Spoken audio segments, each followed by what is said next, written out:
ಬಯಸಿದ ಸೌಭಾಗ್ಯ ಕೈ ಸೇರಿ ಹರುಷ ಮೂಡಿತು, ಒಲವಿನ ಲತೆ ಚಿಗುರಿತು, ಕನಸಿನ್ನು ಮುಗಿಯಿತು.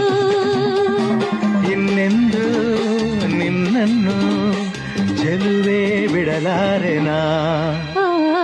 ಬಾಗಿಲಿಗೆ ಹೊಸಿಲಾಗಿ ತೋರಣದ ಹಸಿರಾಗಿ ಪೂಜಿಸುವ ಹೂವಾಗಿ ಕಿಂಪಾದ ಹಾಡಾಗಿ ಮನಸಾಗಿ ಕನಸಾಗಿ ಬಾಳೆಲ್ಲ ಬೆಳಗಾಗಿ ನಾ ಬರುವೆ.